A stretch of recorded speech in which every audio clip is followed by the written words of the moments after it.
Le ministre de l'Intérieur et sa ministre déléguée présenteront le 9 décembre prochain, en Conseil des ministres, un projet de loi qui, 115 ans après l'adoption définitive de la loi de 1905, visera à renforcer la laïcité, à consolider les principes républicains.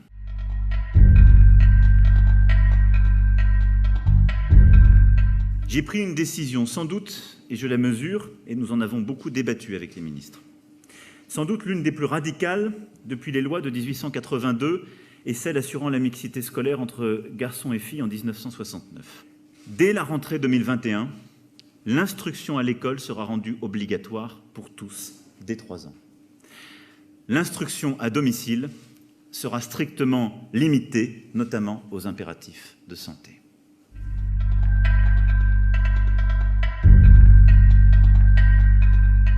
Des élus, parfois sous pression de groupes ou de communautés, ont pu envisager et peuvent envisager d'imposer des menus confessionnels à la cantine.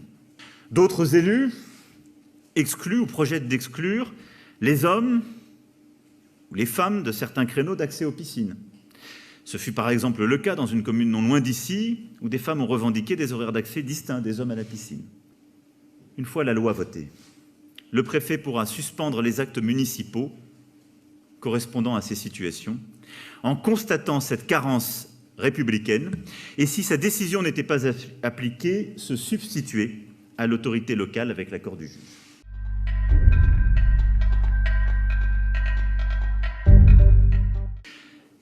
Les motifs de dissolution des associations en Conseil des ministres étaient jusque-là très limités aux faits de terrorisme, de racisme et d'antisémitisme.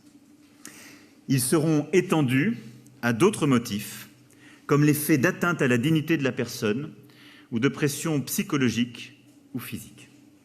Nous devons aller jusqu'au bout. Nous allons donc renforcer les contrôles, mettre dans la loi les principes en vertu desquels il sera permis de dissoudre les associations et assumer que, en vertu de nos principes républicains, et sans attendre que ce soit le pire, on puisse dissoudre des associations dont il est établi qu'elles portent ces messages.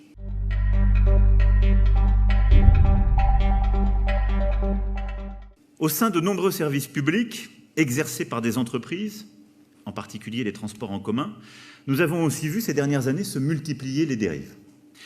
Des contrôleurs qui refusent à des femmes l'accès au bus en raison de leur tenue, pour être très clair, parce qu'elles n'ont pas une tenue qu'ils considèrent eux-mêmes comme décente. Des demandes de port du signe ostentatoire d'agents, certes de délégataires privés, mais d'agents qui exercent des services délégués par la commune, par le département, par l'État, et donc qui portent ces signes dans le cadre de leur mission. Ce que ce texte de loi permettra de faire de manière très concrète, c'est que l'obligation de neutralité sera applicable aux agents publics, dans le cadre, évidemment, de leur action, mais surtout, elle sera étendue aux salariés des entreprises délégataires, ce qui n'était pas clairement le cas jusqu'alors.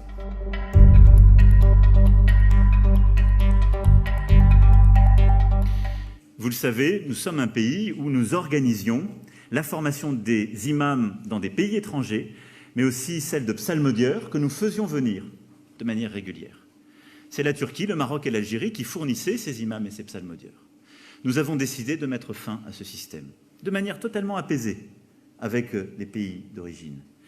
Et en transition, c'est-à-dire sur 4 ans en moyenne, parce qu'il faut que les choses se fassent progressivement, parce que, je vais y revenir, nous allons nous-mêmes former nos imams et nos psalmodieurs. Les musulmans en France.